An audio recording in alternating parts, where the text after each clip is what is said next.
जय श्री कृष्ण दोस्तों, कैसे हैं आप? अच्छे होंगे, स्वस्थ होंगे, अपने घरों में खुश होंगे। आपका बहुत बहुत स्वागत करती हूँ आपके यूट्यूब चैनल पे।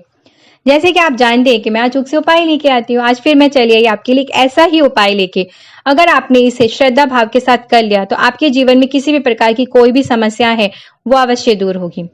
कैसी भी मनोकामना है वो जरूर पूरी होगी। विवाह संबंधी कोई भी अड़चने या बाधाएं या रुकावटें आ रही वो अवश्य दूर होंगी।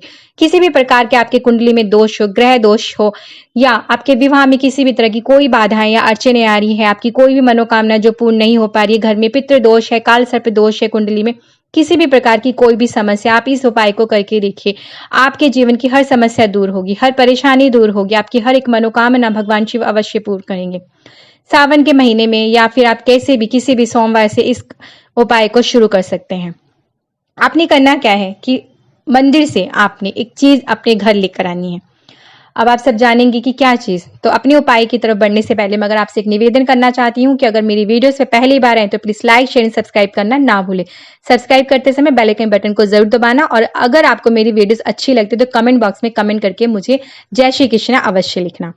तो मैं जो आपको आज उपाय बताने जा रही हूँ, आपने करना है कि किसी भी सोमवार को कर सकते हैं आप क्या करें कि सबसे पहले तो मैं आपको ये बता दूं कि जब हम मंदिर जाते हैं तो लोटा खाली करके नहीं लेके जाना चाहिए।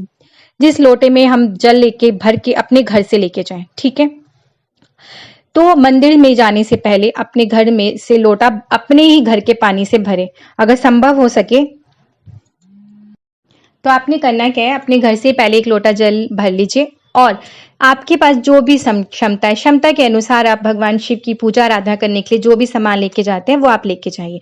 और आपने करना क्या है, मैं आपको एक चीज बता दूं कि आपने पहले सोमवार से एक नियम बनाना है कि आज आपने भगवान को क्या चीज अर्पण करनी है। जैसे कि 108 की संख्या में मैं आपको ये चीज बताऊं कि अगर हम भगवान को 108 की संख्या में कोई भी चीज अर्पण करते हैं तो भगवान शिव हमें उससे बढ़ चढ़ के ही उसका फल प्रदान करते हैं। तो इसीलिए आप पहले सोमवार से ही सोच लीजिए कि आपने भगवान शिव को क्या अर्पण करना है।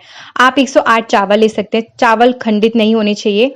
अक्षत, अक्षत मतलब कि साबुत चावल होने चाहिए, बिल्कुल अच्छे बढ़िया, ठीक है। साबुत चावल आप घर से ले लीजिए और 108 चावल गिन के ही घर से आप लेके जाइए। या आप बेलपत्र भी ले सकते हैं 108 की संख्या में।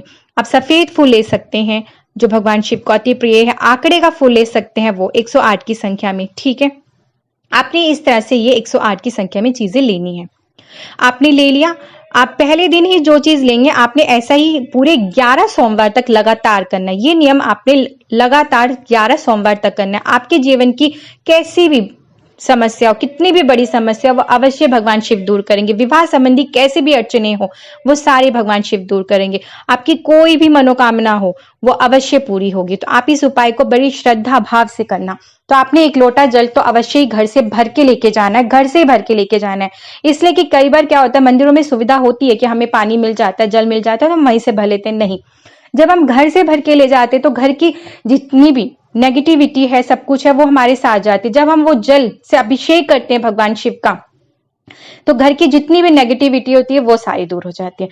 तो इस चीज का आप खास तौर से ध्यान रखेंगे। घर से खाली लोटा नहीं लेके जाएंगे, अपने घर से ही उसमें जल और पानी भर के लेके जाएंगे। और दूसरा, आपने जो चीज अर्पण करनी है पहले दिन ही आप सोच लीजिए कि हम ये चीज अर्पण कर सकते हैं। तो आप वैसे 108 की संख्या में घर से पहले ही, और 11 दिन तक आपने लगातार वैसा ही करना है, ठीक है। अगर आपने चावल ले लिए 108 तो 108 दाने साबुत चावल आप पहले से अलग से निकाल के लीजिए। अब आप मंदिर में चले जाइए, वहां पे आपने जल से अभिषेक करना है, ओम नमः शिवाय का जाप अवश्य करना है, और आपने जैसे पूजा आराधना करते हैं आप वैसा ही कीजिए। उसके बाद अगर आप अक्षत चढ़ा रहे हैं 108 की संख्या में, या आप चने की दाल ले सकते हैं, हरी मूंग की दाल ले सकते हैं, बेलपत्र ले सकते हैं, सफेद फूल ले सकते हैं 108 की संख्या में, ठीक है। आपने जो भी लिया उसे आप एक एक दाना आपने उठाना है और उसको शिवलिंग के ऊपर रखते जाना है, अपनी मनोकामनाएं बोलनी, और साथ में आपने ओम नमः शिवाय का जाप जो सभी ही व्यक्ति को आसान तरीके से आता है। अगर आपको कोई और जाप आता है तो आप वह भी कर सकते हैं, नहीं तो ओम नमः शिवाय का जाप आपने निरंतर एक एक उठाना है दाना, एक एक शिवलिंग पे रखते जाना है। ओम नमः शिवाय का जाप आपने करते जाना है। इस तरह से आपने वह 108 संख्या में जो भी चीज आप अर्पण करने जा रहे हैं शिवलिंग पे, उसी तरह ओम नमः शिवाय का जाप करते हुए अर्पण करनी है। अपनी मनोकामनाएं भगवान से बोलनी है कि आपके जीवन की जो भी अड़चने, बाधाएं या रुकावटें हैं वो दूर करें, आपको अच्छी नौकरी मिल सके, आपका अच्छे घर में विवाह संपन्न हो सके, आपकी जो भी मनोकामना है वह मनोकामना आपने बोलनी है। या आपके बच्चे के जीवन की कोई भी बाधाएं है, उसके लिए अगर ये आप उपाय करें तो भी कर सकते हैं। इस तरह से आपने वह 108 की संख्या में जो भी आप चीज ले जा रहे हैं भगवान को अर्पण करने के लिए, वैसे ही आपने 11 सोमवार तक लगातार करना है, वो आपने अर्पण कर दिया। अब उसके बाद आपने मंदिर से क्या चीज अपने साथ लेके आनी है मैं आपको बता दूं। जो शिवलिंग पे जब जल चढ़ाते हैं तो उसके बाद जो एक शिवलिंग से जो धारा, जल धारा से जो जल गिरता है, आपने वहां से 1 चम्मच 2 चम्मच जैसा थोड़ा सा जल अपने ही लोटे में लेना है।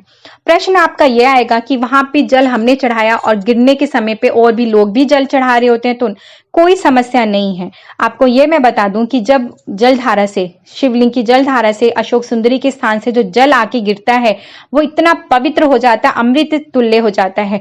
तो उस जल को अगर आप लेते हैं तो बस सारे देवी देवता वो जल ग्रहण करने के लिए परेशान होते हैं। तो आपने वह जल अपने लोटे में लेके घर आना। और हाँ, जब आप जल अर्पण कर रहे हैं अपने लोटे से, तो उसमें एक बूंद भी आपके घर का बचा हुआ जल नहीं हो, आपने पूरा ही शिवलिंग पे अर्पण कर देना है, जल अभिषेक कर देना है।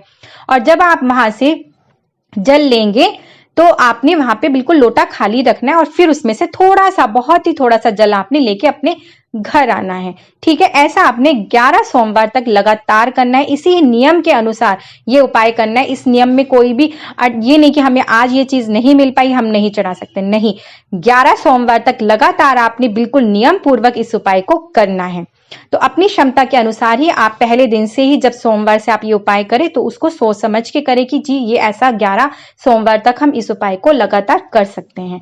तो आपने इस प्रकार से करना है। वो लोटे का जल लाकर आपने अपने, अगर माँ कर रही है या बच्चे कर रहे हैं, जो भी कर रहे हैं, अपने घर में आप आए, अपने घर में पूरे घर में छिड़के, उसका थोड़ा सा आप अपने ग्रहण भी करें और अपने घर के बाकी सदस्य हैं उनको भी दें। ये अमृत है, अमृत को आप ग्रहण कर सकते हैं। आपके जो शरीर में नेगेटिव एनर्जी बहुत ज्यादा, वो सारी दूर होगी। घर में आप उसका छिड़काव करेंगे तो घर की जितनी भी नेगेटिविटी है, जो पितृदोष है, वो सारे दूर हो जाएंगे। आपके जो मतलब कुंडली दोष है या कालसर्प दोष है, वो सारे दूर होंगे। और आपका जो वो दहलीज हो के दोनों तरफ के गेटों पे भी इसका छिड़काव जरा जरा सा अवश्य करना। तो इस तरह से आपने 11 सोमवार तक ये एक चीज अपने घर अवश्य लेके आनी है और इसी विधि विधान से आपने भगवान शिव की पूजा करनी है 11 सोमवार लगातार। आप किसी भी सोमवार से ये शुरू कर सकते हैं। उपाय बहुत ही सरल, बहुत ही आसान, मगर ऐसा अचूक सा उपाय। आपकी कैसी भी बड़ी सी बड़ी मनोकामना हो, आपके जीवन की कितनी बड़ी मुश्किल बाधाएं आपके सामने आकर खड़ी हो, वो सारी की सारी भगवान शिव अवश्य दूर करेंगे। हाँ, मगर विश्वास और श्रद्धा के साथ कीजिए। कई बार भगवान हमारी परीक्षा लेते हैं कि 11 सोमवार तो हो गए, उसके बाद भी उपाय करने के बाद हमारा कार्य में सफलता हमें नहीं मिली। धीरज बनाए रखिए, भगवान इतने निर्दयी नहीं है। आपकी जितनी भी मनोकामना कैसी भी है, कैसी भी बाधाएं, वो अवश्य पूरी करेंगे, हर बाधाओं को दूर करेंगे। तो भगवान पे विश्वास करके इस उपाय को श्रद्धा भाव के साथ जरूर करके देखिए। अब मुझे आज्ञा दीजिए, मैं फिर आऊंगी इसी तरह के बहुत ही सरल, बहुत ही आसान से अचूक उपाय के साथ में। जय श्री कृष्ण।